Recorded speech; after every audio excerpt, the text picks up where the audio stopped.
Hello traders, Jason here with swinghigh.com. It is Wednesday, February 10th, 2010, and this is your post-market analysis. We definitely had a sideways day today. Not much action in either direction. The big three, the S&P, Dow, and NASDAQ, all finished down slightly, about 2%, or not 2%, 0.2% on average. The financials showed some real relative strength today, up a full percent. The Russell's up fractionally, and the dollar finished up and gold finished down. Here we have the SPY, the S&P 500 tracking ETF, and this is the intraday analysis of that. Get a trend line. Okay. So we started the day with a symmetrical triangle, which is very common to see as the morning is, or the opening is very choppy like that. So we put in a symmetrical triangle and then broke down hard on significant volume, at least on a 5-minute chart. Came down here and slowed down around the 106.30 area, put in some bottoming tails, and then reversed. And chopped higher, made a lower swing high, a higher swing low, higher swing high, higher swing low. Came up here,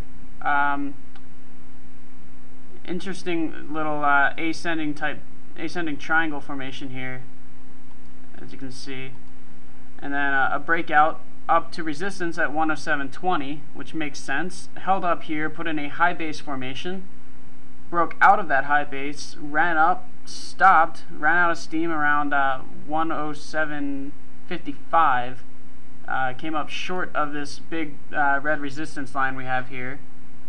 Pulled back, found a little bit of support at 107.20, and then chopped around it for the rest of the day. And towards the very end of the session, we broke down out of that 107.20, but the bears couldn't really get anything going there, so we just kind of chopped there.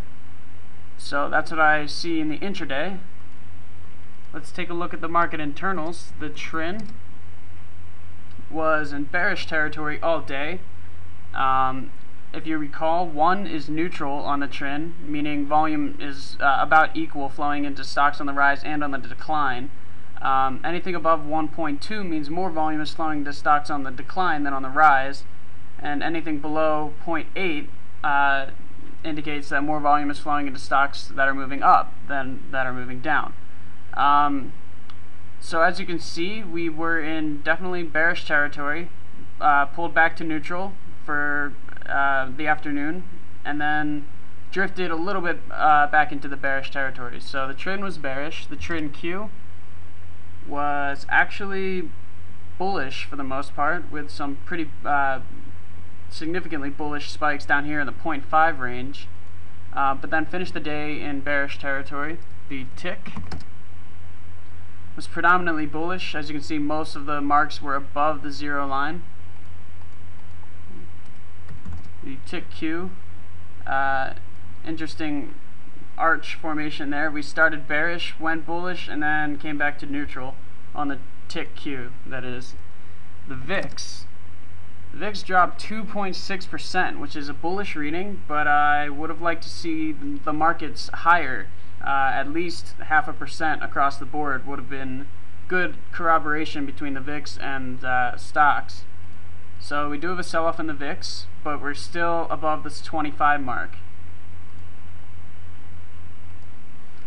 So I was just sitting here thinking, why did the S&P stop where it did? And looking at this chart, there's no indication of why it should have stopped. I mean, resistance was still a good 30 cents away from where we were on SPY, and we reversed. But if I zoom out and take in yesterday's data, as you can see, this 106 area was the top of a range that we had going yesterday.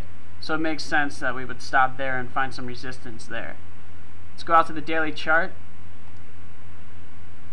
Here we have the daily chart of SPY. This down channel is acting very nicely. As you can see, it acted as resistance yesterday and today, and it looks like we're rolling over, about to make another little swing low here. Thanks for being a part of swinghigh.com. I'll talk to you tomorrow.